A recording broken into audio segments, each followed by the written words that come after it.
Community Fibre, we're about 12 years old now, and we provide fast fibre broadband direct to the home and to businesses. And I am PA to the CEO, Graham Oxby. In 2022, he gave me a call and said, we're going to have to start looking at sustainability. He says it's going to become a very big agenda item, so we better start looking at it now. And I got kind of tasked with trying to find out a bit more about it, which was very exciting. And he said, we really have no idea where we want to start with this, how we're going to do it, what it's going to look like. So let's start with this platform. It's super easy to use, and Martina in particular has been brilliant in tweaking it for us. And you find it's actually a lot easier than you think it's going to be. We have a small green team. It's headed up by Graham, and I think the fact that we've got our CEO's buy-in is very important. I think that is imperative, that you get that buy-in from the top, that they believe it at the top, that it's important, because then it filters down. Though interestingly, we now get questionnaires from at least 3 of our major investors who all ask about sustainability. They want to know our carbon footprint, they want to know scope 1, 2 and 3, they want to know the amount of energy we use, how much of it is renewable. So these questions are getting asked, and thankfully Graham was just ahead of that curve, that we were like, oh, we've got the answers for that, don't you worry about it, we're fine.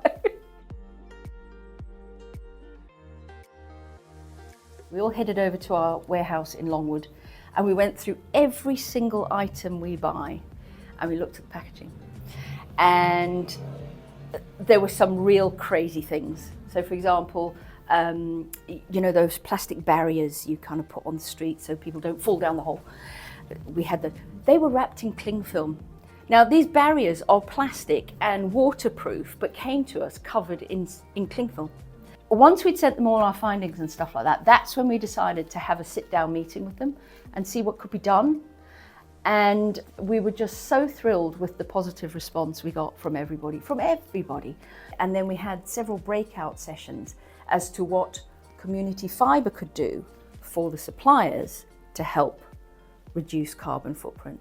And I think at that moment, the kind of light bulb went off that actually we were serious about this. And I think that the measuring on Climate Essential has made us aware of little things we can do, including dealing with our suppliers and getting their buy-in and stuff.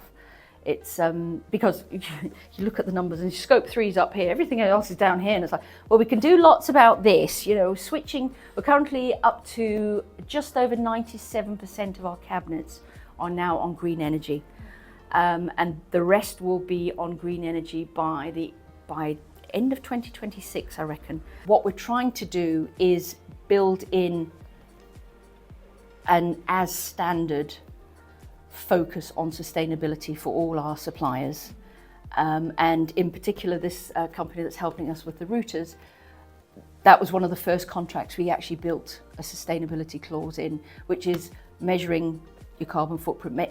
As a bare minimum, we need you doing that kind of thing. We've got a new contract about to go in place, and what we're hoping to do is ensure that the whole process of delivering the product will be as carbon neutral as possible. Oftentimes, routers are coming back to us, and they can be repaired. They're perfectly usable in as good as new condition. Engineers bring back any routers they swap out. We get them tested. The ones that are absolutely fine, they just go straight back out again. Then any that need any fixing and stuff like that, we do. The great thing about this is our supplier, our third-party supplier, has supported this. So it's a win-win. Again, it boils down to money. It's cost us to do the refurbishment, but we're also saving money at the same time, as well as carbon. A really user-friendly platform like Climate Essentials, I think, is the way to go, because I think a lot of people go, oh God, yeah, we've got to do this now, and not know where to start.